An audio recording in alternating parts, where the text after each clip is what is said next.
Hello दोस्तों, welcome back to my channel. तो आज हम लोग देखेंगे शिक्षा के दार्शनिक परिप्रेक्ष्य का पार्ट थर्ड। और इसमें हम लोग क्वेश्चंस करेंगे 102 से लेके 149 तक की। ठीक है, 149। और इसके पहले जो दो वीडियो करे हैं उस पर अगर आप लोगों ने नहीं देखा है तो उसको देख लीजिएगा प्लेलिस्ट में जाके।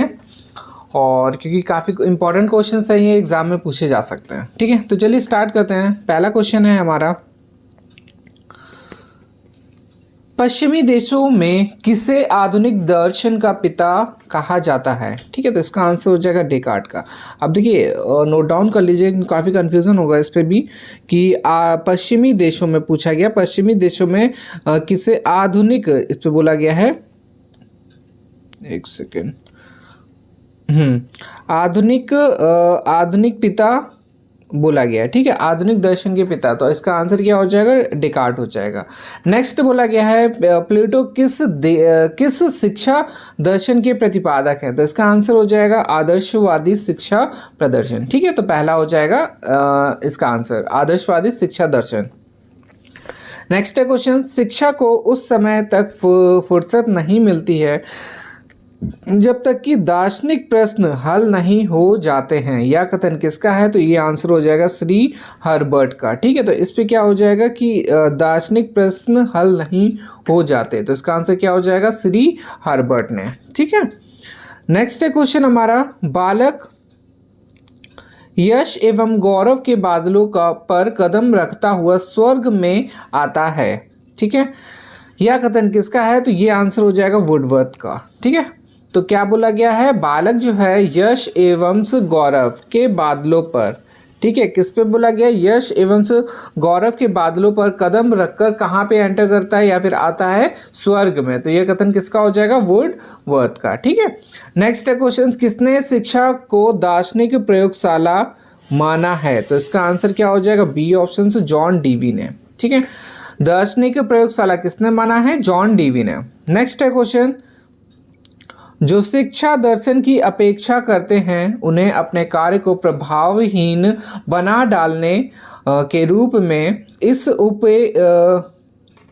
उपेक्ष शायद का दंड भुगतना पड़ता है। तो इसका आंसर क्या हो जाएगा? ए ऑप्शन हो जाएगा, रस्क के द्वारा। ठीक है, नेक्स्ट है आदर्शवाद अंग्रेजी भाषा के आइडियलिज्म शब्द की हिंदी रूपांतर है जिसका तात्पर्य होता है विचारवाद। ठीक है, नेक्स्ट है क्वेश्चन, सुकरात का जन्म यूनान के प्रसिद्ध नगर से एथेंस में कब हुआ था? तो इसका आंसर हो जाएगा 469 ईस्वी। ठीक है, 4, 6 और 9 ईस्वी किसका जन्म हुआ था? सुकरात का। कहाँ हुआ था? यूनान के कौन से शहर में या नगर में?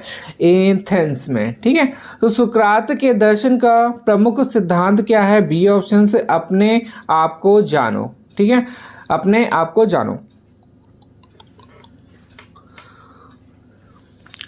111 क्वेश्चन नंबर है, शिक्षा का अर्थ मानव मस्तिष्क में अदृश्य रूप से, याद रखिएगा अदृश्य रूप से पूछा गया है, से विद्यमान संसार के सर्वमान्य विचारों को प्रकाश में लाना है। तो यह इसका आंसर क्या हो जाएगा? सुकरात।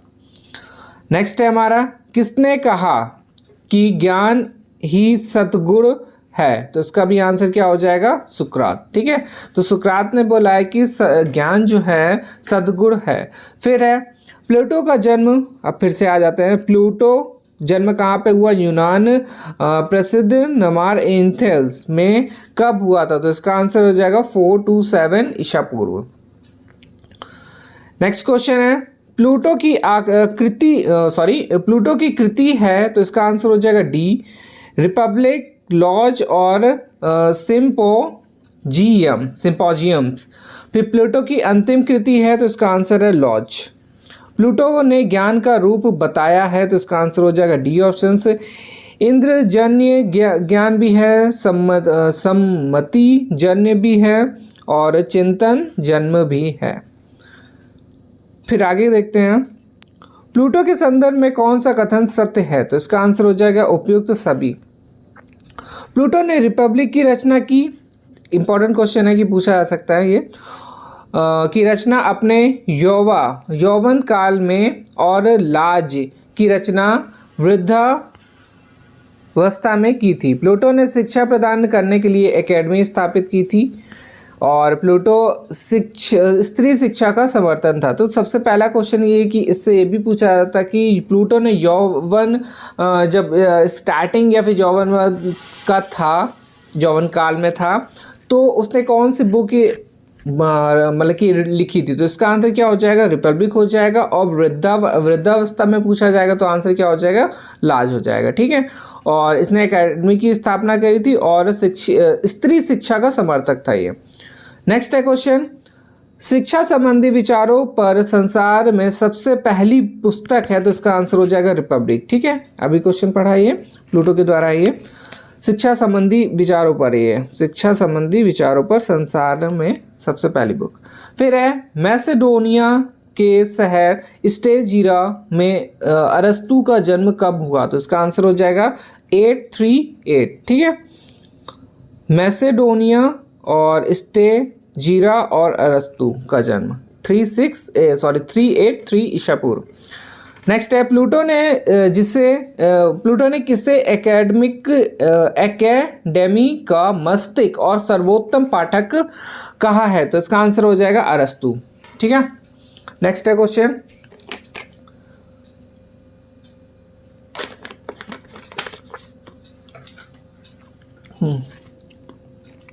अरस्तु की रचना है ये सभी। ठीक है, राजनीतिक भी है, भौतिक भी है और एथिक्स भी है। सिकंदर महान किसका शिष्य था, तो इसका आंसर हो जाएगा अरस्तु का। ठीक है, तो याद रखिए सिकंदर महान जो था किसका शिष्य था, अरस्तु का था। नेक्स्ट है एथेंस में लीसियम नामक विद्यालय की स्थापना अरस्तु ने की थी। ठीक है, तो लीसियम याद रखिएगा, एथेंस में लीसियम नामक विद्यालय था ये, और किसने करी थी, अरस्तु ने करी थी। अरस्तु के समकालीन भारत के कौटिल्य थे जिन्होंने पुस्तक की रचना की थी अर्थशास्त्र।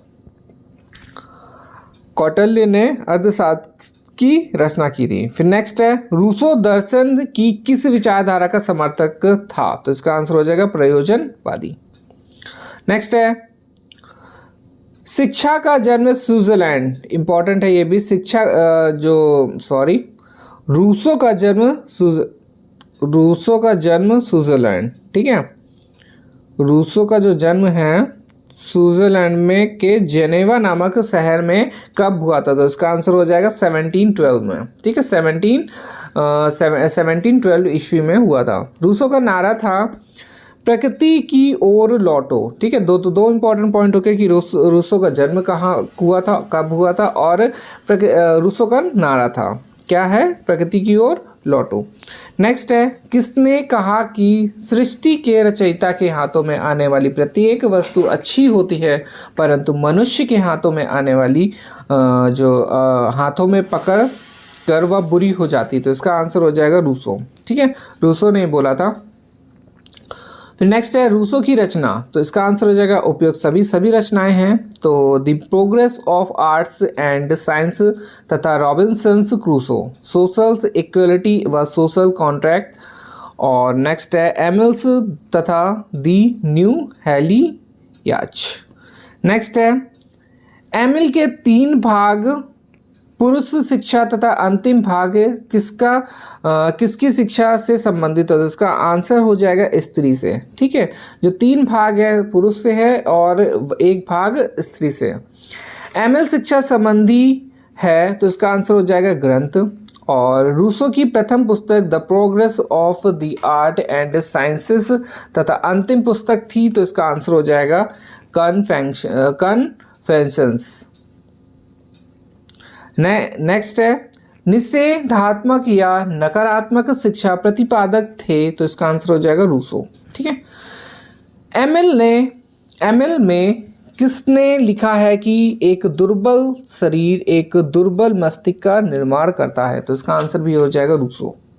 ये सारे रूसो के क्वेश्चंस हैं, सीरीज मतलब कि एक टॉपिक उठा के सारे क्वेश्चंस बनाए गए हैं, तो ये एक ही जगह आप लोगों को मिल जाएंगे। ठीक है, जैसे कि रूसो से संबंधित जितने भी इंपॉर्टेंट क्वेश्चंस हैं इस वीडियो में आपके पास हैं, तो आप लोग या तो फिर एक नोट बना लीजिएगा पूरा एक पेज का नोट एक पेज में मेरे ख्याल से हो जाना चाहिए, रूसो से जितने भी इंपॉर्टेंट क्वेश्चन हैं वो सब, ठीक है। फिर आगे देखते हैं, रूसो का आधुनिक शिक्षा में वही स्थान है जो प्लूटो का प्राचीन शिक्षा में था। तो इसका आंसर हो जाएगा रॉस का, ठीक है। ये कथन किसका है? रॉस का था। फिर नेक्स्ट है, रूसो किस प्रकार के अनुशासन में विश्वास रखता था? तो इसका आंसर हो जाएगा प्राकृतिक परिणामों द्वारा। नेक्स्ट है, पेस्टोलॉजी का जन्म स्विट्जरलैंड के ज्यूरिक नामक शहर में कब हुआ था? तो इसका आंसर हो जाएगा सन 12 जनवरी 1746 में, ठीक है। तो 12 जनवरी 1746 में किसका? पेस्टोलॉजी का। नेक्स्ट है, पेस्टोलॉजी द्वारा लिखी जो पुस्तकें हैं वो देख लेते हैं। तो जो ऑप्शन दिए गए सारी हैं, तो दी evening of hours of a hermit तथा दी स्वान सॉन्ग, ठीक है। नेक्स्ट है, लियोनार्ड्स एंड गर्टूड तथा my experiences, how Gertrude's teaches her children's तथा recharge into the course of nature's in the developments of humanist race, ठीक है। हिंदी में देख लीजिएगा आप लोग।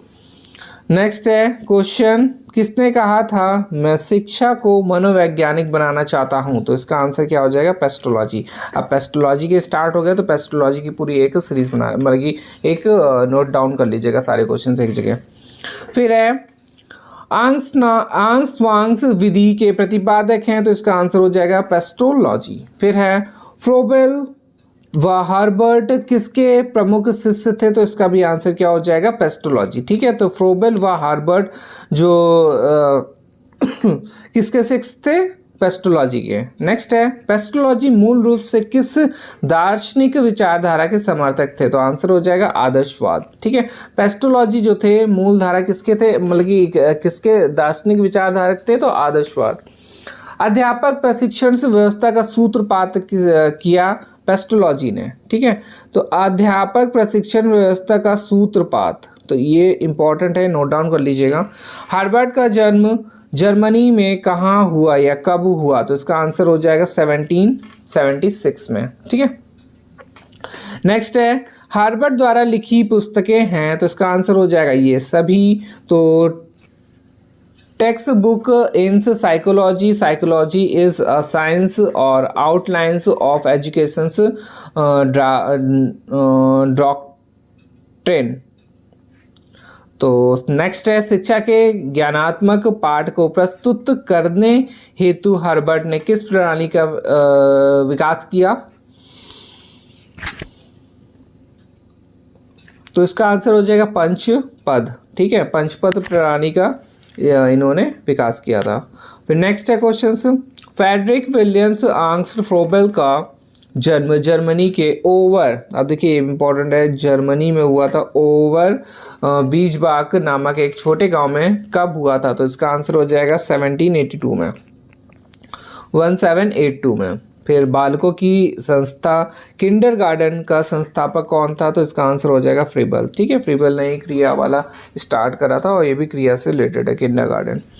फिर नेक्स्ट है, मनुष्य की शिक्षा नामक पुस्तक के रचयिता हैं, तो इसका आंसर हो जाएगा फ्रोबेल, ठीक है। तो ये इंपॉर्टेंट कुछ हो गए, जैसे कि यहाँ पे रूसो भी इम्पॉर्टेंट हैं, और फिर इसके बाद पेस्टोलॉजी आ गए थे, पेस्टोलॉजी के बाद फिर ये फ्रोबेल है, ठीक है। तो नेक्स्ट वीडियो में और इम्पॉर्टेंट क्वेश्चंस रहेंगे।